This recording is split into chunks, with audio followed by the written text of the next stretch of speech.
Saya di dalam ruangan yang sangat dingin, hampir sekitar 4 jam. Dan bersama penyidik face to face itu paling lama 1,5 jam. Sisanya ditinggal kedinginan. Dan kemudian pemeriksaan saya belum masuk materi pokok perkara. Sisanya ditinggal kedinginan. Tapi semua menangis. Assalamualaikum warahmatullahi wabarakatuh. Saya Pak Purnomo. Saya siap menampung dan mudah-mudahan bisa memberikan pengobatan, pelayanan gratis kepada mungkin saja ada beberapa teman-teman yang gagal jadi calon legislatif. Sekali lagi jangan putus semangat ya, karena masa depan masih panjang. Kalau memang hari ini belum jadi, mudah-mudahan tahun selanjutnya. Ya, itu adalah sebuah tawaran dari Pak Polisi Purnomo, di mana bagi orang-orang yang mungkin gagal ya menjadi calon legislatif, gagal menjadi presiden, ya bisa menghubungi Bapak Purnomo ya, supaya Bapak Purnomo bisa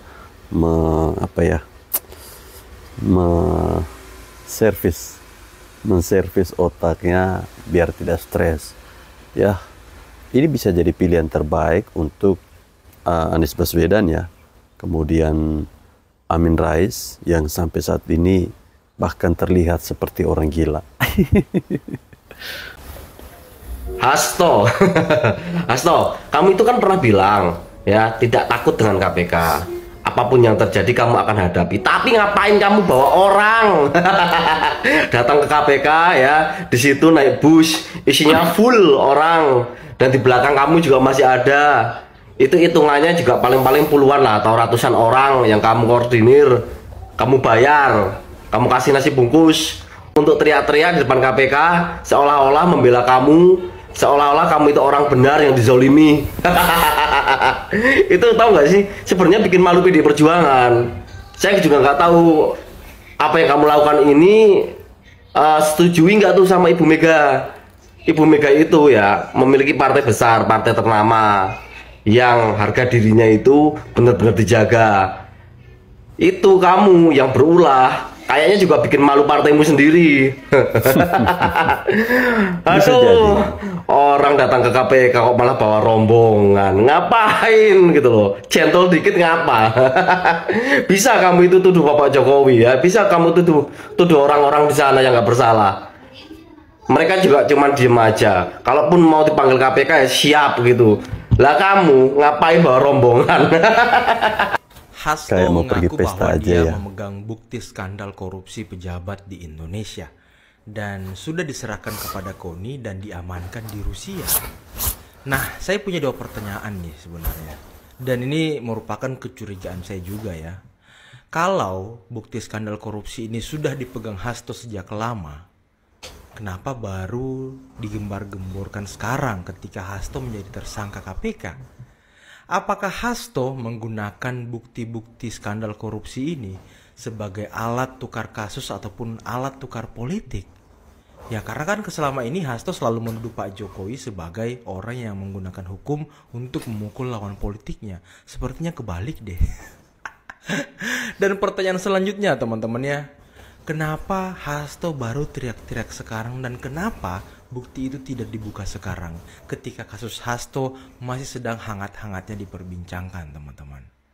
Apakah memang bukti yang dipegang Hasto ini ya hanyalah dirty vote, ya mirip-mirip dirty vote lah teman-teman ya, hanya screenshot kemudian menerjemahkan sendiri, ya mirip-mirip video reaction lah. Tapi gimana menurut kalian teman-teman? Coba komen di bawah ya. Pak Hasto dan juga PDIP kalau punya barang bukti kenapa tidak diberikan ke penegak hukum saja? Partai PDIP itu partai penudungan kebobrokan gitu loh dan kebusukan.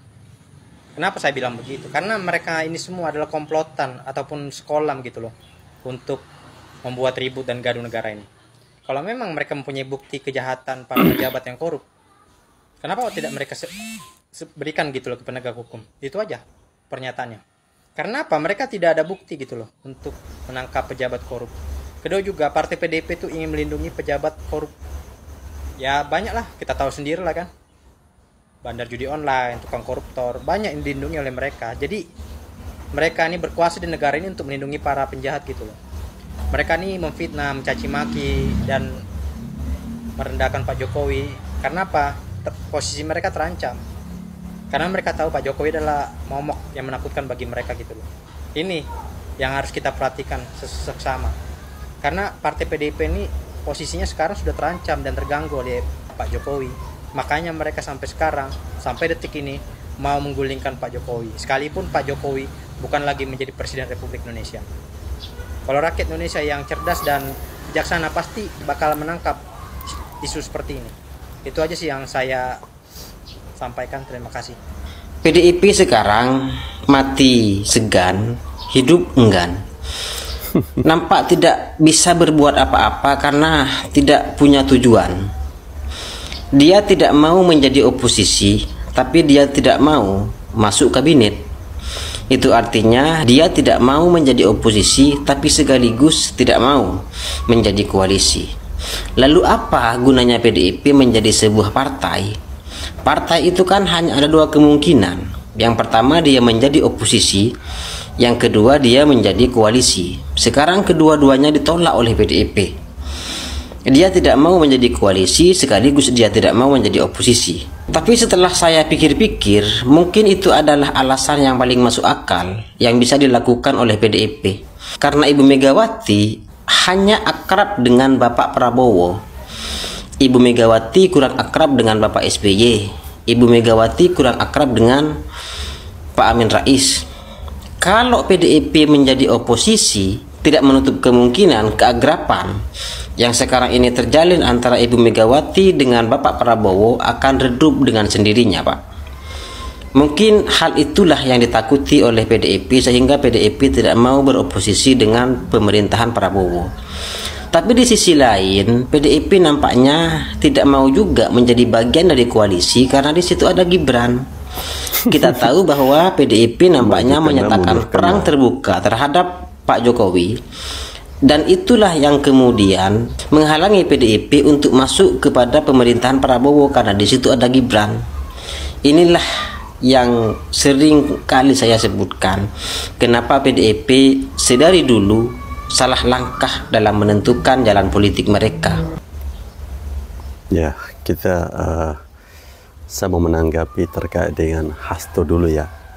Hasto ini kan sudah teman-teman ketahui bersama bahwa saat dia ditetapkan sebagai tersangka oleh KPK, dia membuat sebuah ancaman yang tentunya dia berpikir kita yang rakyat jelata ini percaya dengan ancamannya dia, di mana dia bilang saya punya bukti-bukti terkait dengan korupsi para pejabat negara di negeri ini. Dan bukti-buktinya itu berupa video sudah saya serahkan ke KONI untuk dibawa ke Rusia. Jadi nanti sampai di Rusia itu disaring lagi oleh Presiden Rusia Vladimir Putin ya. Nah sekarang tentu apa yang disampaikan oleh Hasto ini ditagih oleh netizen-netizen Indonesia ya. Ini akan menjadi sebuah bumerang bagi Hasto menurut saya. Kenapa tidak? Ketika nantinya dia tidak berani mengungkapkan fakta yang menurut dia bukti-bukti data-datanya ada semua, maka masyarakat bisa memberikan sebuah stempel kepada dia bahwa dia ini pembohong, hanya mau mengancam KPK agar KPK ini mencabut status tersangkanya dia. Kemudian misalnya bukti-bukti yang disampaikan oleh Hasto ini benar adanya. Pertanyaan saya, kenapa baru sekarang dia mau buka? Kalau memang ada ya, kenapa baru sekarang? Kenapa tidak dari dulu? Kenapa? Takut ya? Setahu saya, orang yang dengan sadar mengetahui perbuatan jahat orang lain itu, dia juga bisa terseret dalam kasus hukum karena dia melindungi ya. Dia sudah tahu nih orang ini dia korupsi ya, Tapi dia tidak mau memberitahukan kepada KPK, tidak mau membuat laporan. Ya ini seperti yang disampaikan oleh netizen tadi, bahwa ini semacam tukar guling. Ya, kita nantikan saja ya propaganda yang disampaikan oleh Hasto ya. Nah, kemudian terkait dengan PD Perjuangan yang ya dalam mengambil sikap terhadap pemerintahan Bapak Prabowo Subianto, mau menjadi oposisi sepertinya tidak mau, disuruh berkoalisi juga tidak mau. Ini ibaratnya ingin maju takut kena, mau mundur juga takut kena ya. Mau menjadi oposisi, Megawati berteman dengan Prabowo, takut hubungan bahagia itu pudar atau takut musuhnya itu bertambah. Kemudian kalau dia masuk dalam koalisi, lah di dalamnya ada Gibran, anak dari Bapak Jokowi, di mana Bapak Jokowi ini itu selalu menghantui pikiran para elit-elit dari PDI Perjuangan sendiri. Ya kita tahu sampai saat ini kader-kader PDI Perjuangan, elit-elit dari PDI Perjuangan begitu getol menyerang Bapak Jokowi, begitu getol memberikan sebuah tuduhan-tuduhan yang bagi saya sangat tidak masuk di akal. Ya, komentar teman-teman terkait dengan sikap PDIP yang menurut saya seperti anak kecil ini bagaimana? Coba tulis di kolom komentar. Pasukan Pak Jokowi kok cantik-cantik ya. Alhamdulillah, Masya Allah, tabarakallah, ini berkat tertular aura positifnya Pak D. Tapi mereka sering bilang muka kita muka bansos loh. Orang gila juga tahu yang mana muka bansos, mana muka premium. Kita yang katanya muka-muka bansos ini berani menampilkan muka ke publik, biar publik bisa membedakan ya mana yang muka bansos, mana yang muka premium. Kalian nih kaum sebelah ini yang mayoritas 99% yang akunnya private boro-boro menampilkan muka. Kenapa? Takut kelihatan mukanya yang muka bansos. Kenapa takut kalah saing dengan muka-muka pendukung Pak D yang premium ini? Karena Aura nggak pernah bohong, guys. Aura nggak bisa bohong. Pancaran buriknya hati, busuknya hati, itu kepancar ke muka. Makanya mereka nggak pernah berani liatin muka, karena takut kelihatan mukanya burik. Alhasil dari hatinya yang burik tadi. Tampil aja nggak apa-apa kok, walaupun beneran bansos kalian nggak apa-apa banget. Biar kita tahu kita tuh berperang melawan manusia betulan, bukan makhluk astral yang cuma ada ketikan tapi tidak ada wujudnya. Bye, sekian dan terima kasih. Love you. Bikin sendiri, ngatur sendiri, bikin sendiri, ngatur sendiri. Dasar dongos-ngosan juga masih jadi provokator. Lu tahu nggak ada undang-undangnya yang ngatur sebagai ucapan terima kasih kepada presiden yang sudah berjasa. Itu undang-undang nomor 7 tahun 78. Lu tahu nggak Soeharto yang bikin dulu tuh? Soeharto dapat 26,6 miliar. Uang segitu dulu itu udah bisa beli tuh berapa banyak gunung. Atau bisa beli pulau tuh. Tahun segitu. Gus Dur yang cuma berapa tahun itu? 2,5 tahun. Dapat berapa? 20 miliar. Megawati itu rumah dinasnya itu dia minta. Sekarang tahu nggak harganya berapa di Menteng itu? 600 sampai 700 miliar. SBY rumah di Kuningan uang dan dalam bentuk rumah dan tanah itu harganya itu 300 miliar. Nah, Jokowi ini cuma minta tanah di Solo, kenapa lu teriak-teriak? Lu tuh bangga, bukannya istirahat sana, minum obat, masih mau jadi provokator.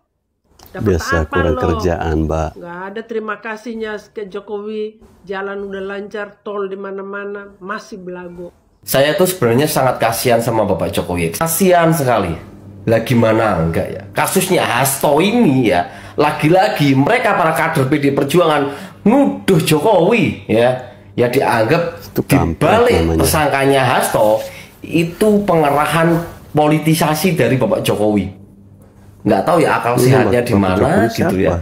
Kalau Bapak Jokowi mau bro, itu udah dari dulu. Apalagi Bapak Jokowi pemegang kekuasaan, udah jelas gitu ya. Nah sekarang ini Bapak Jokowi ya bukan seorang presiden. Dan Bapak Jokowi juga bodoh amat lah ngapain ngurusin partai PD Perjuangan gitu. Dan kalian juga harus tahu ya, Hasto ini namanya sudah dikantongi sejak tahun 2020. Tapi pada waktu itu, di saat KPK mengajukan nama Hasto untuk ditersangkakan, tidak dikabulkan oleh ketua KPK zaman dulu itu di tahun 2020 oleh Bapak Firly, ya. Jadi ketua KPK yang di tahun 2020 mempunyai hubungan baik dengan PDI Perjuangan. Lah permasalahannya di situ, udah paham kan? Oke, paham nggak sampai di sini? Jadi karena sudah ada pembaruan ketua di pemerintahan baru Bapak Prabowo yang ingin lagi bersih-bersih, ya alhasil Hasto disapu juga. Dan juga nantinya masih ada beberapa kader PDI Perjuangan yang akan ditindak. Kok ya lagi-lagi yang disalahkan Jokowi? Apa-apa Jokowi, ini itu Jokowi. Lah kampret emang namanya itu partai, ya. Tidak ada contoh dalam sejarah bangsa-bangsa di muka bumi ada seorang tokoh politik setelah lengser makin tambah populer, makin besar pengaruhnya dan makin besar kekuasaannya. Tetapi ribuan ternak Mulyono nampaknya merupakan perkecualian dalam sejarah dunia. Kalau kita perhatikan, tidak ada satu sejarah yang mencatat di mana ada presiden yang begitu banyak menerima cacian, banyak menerima hinaan, banyak menerima makian sebagaimana yang diterima oleh Pak Jokowi. Kita mulai dari Bung Karno, Pak Soeharto, Pak Habibie, Gus Dur, Ibu Megawati, SBY, sampai pada Pak Prabowo. Dari sekian banyaknya presiden yang saya sebutkan tadi, tidak ada satupun dari mereka yang menerima hujatan sebesar yang diterima oleh Pak Jokowi.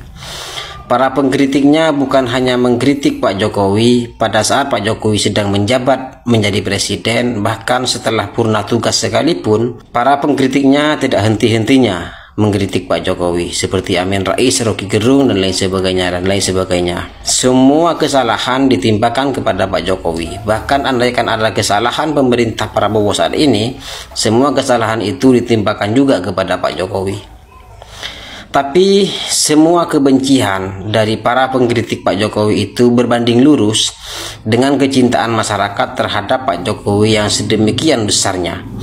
Tidak ada dalam sejarah di mana ada presiden sedemikian dicintainya oleh rakyatnya kecuali Pak Jokowi. Gus Dur itu dicintai bukan sebagai presiden, tetapi dicintai sebagai seorang humanis, sebagai seorang ulama, sebagai seorang pemikir, dan lain sebagainya. Tapi kalau ada orang yang mencintai Gus Dur murni sebagai presiden, saya kira sangat sedikit, Pak. Tetapi beda halnya dengan Pak Jokowi. Pak Jokowi dicintai itu murni dia sebagai presiden. Bayangkan, mana ada presiden setelah purna tugas setiap hari rumahnya dipenuhi oleh para pengunjung dari berbagai daerah, dari berbagai kalangan.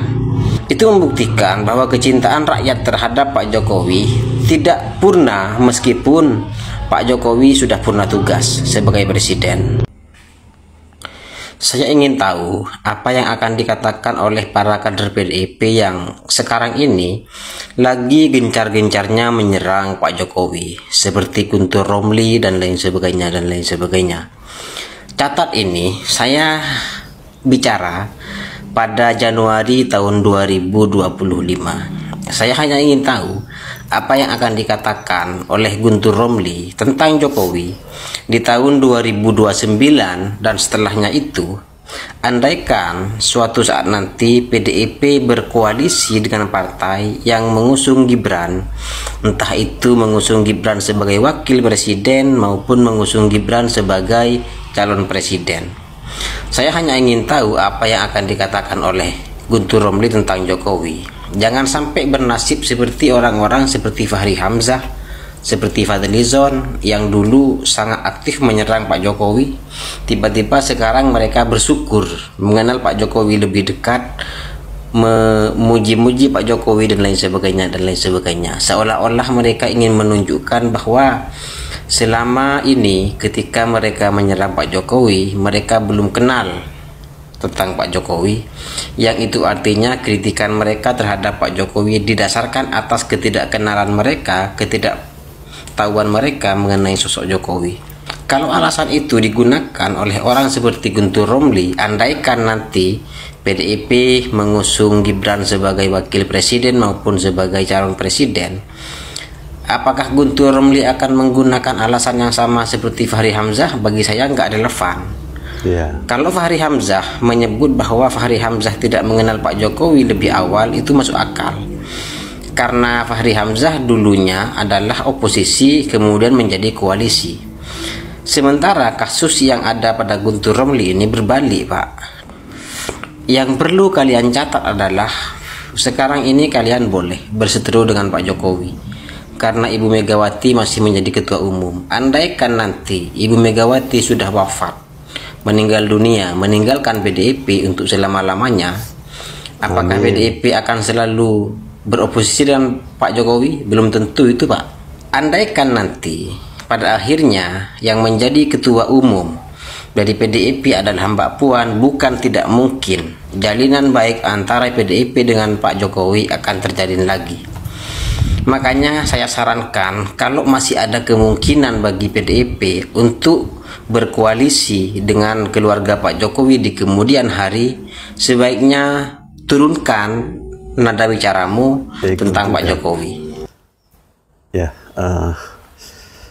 tadi saya merespon perkataan dari Amin Rais ya. Dia bilang tidak ada dalam sejarah seorang presiden yang sudah purna tugas itu masih memiliki kekuatan atau power ya. Dia katakan yang selama ini tuh hanya seolah-olah Bapak Jokowi punya power itu hanya buatan dari ternak-ternak Mulyono. Amin Rais ini semakin tua semakin lucu ya. Dia lupa kalau Pak Jokowi itu tuh di rumahnya tiap hari banyak masyarakat yang berkunjung ya, minta untuk selfie bareng. Itu artinya apa? Pak Jokowi masih punya kekuatan. Pak Jokowi masih dicintai oleh rakyatnya. Kemudian satu lagi bukti bahwa seorang mantan presiden masih mempunyai kekuatan dalam politik. Dia berhasil memenangkan pasangan Prabowo Gibran. Itu tentu karena apa? Karena ada Bapak Jokowi. Kalau Amin Rais bilang tidak ada dalam sejarah bahwa seorang mantan ketua MPR setelah dia lengser punya kekuatan, itu baru betul, saya setuju. Iya kan? Buktinya Amin Rais setelah tidak lagi menjadi ketua MPR, dia jadi apa? Bahkan sampah masih lebih baik. Bahkan Taib masih lebih harum. Ya kan? Dia tiap hari hanya nyinyirin Bapak Jokowi, menuduh Bapak Jokowi yang gak jelas. Itu kan kerjaannya Amin Rais. Buat partai aja tidak jelas. Pendiri Partai PAN ditendang. Buat partai umat gak bisa berbuat banyak. Kalau memang Anda punya kekuatan, kalau memang Anda punya power, seharusnya partai Anda bisa menjadi partai besar. Tapi apa? Tidak ada sama sekali.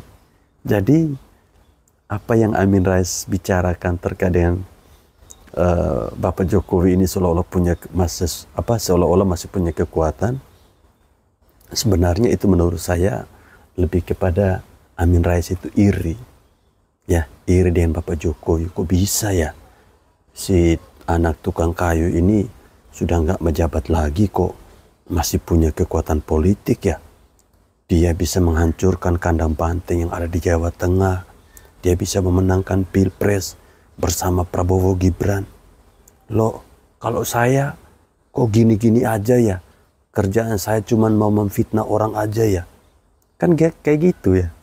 Kemudian terkait dengan sikap PD Perjuangan yang di mana ada seorang elit namanya Guntur Romli. Setahu saya Guntur Romli ini dia pendatang baru ya. Dia dulu kan mantan dari PSI ya. Keluar dari PSI kemudian gabung bersama PDIP. Mungkin dia ini dipersiapkan menjadi sekjen dari PDIP ya. Karena ocehannya sangat mirip sama Hasto. Dia mengancam katanya akan menyebarkan video-video yang diberikan oleh Hasto. Ya kita tunggu saja. Jangan sampai itu hanya omdo, ya, hanya omkos, ya. Jangan sampai ini menjadi bahan tertawaan dari netizen buat kalian, ya. Ini hanya sekedar masukan buat elit-elit dari PD Perjuangan, ya. Berpolitiklah yang santun, Mau sampai kapan kalian terus membenci Bapak Jokowi? Ingat, semakin kalian membenci Bapak Jokowi, maka secara sadar atau tidak sadar, kalian akan menghancurkan kredibilitas dari partai Anda sendiri. Ya, selama otak kalian masih persis atau masih mirip seperti Hasto, seperti Deddy Sitorus, tambah lagi ketum Anda juga, ya 11-12 lah. Jadi jangan harap 2029 Anda akan bisa memenangkan pemilu ya. Ini catat omongan saya. Ini tanggal berapa ini? Tanggal 16 apa tanggal 15? Catat ya. Ya, komentar teman-teman seperti apa terkait dengan reaksi-reaksi netizen soal sikap dari PD Perjuangan terhadap Bapak Jokowi? Coba tulis di kolom komentar.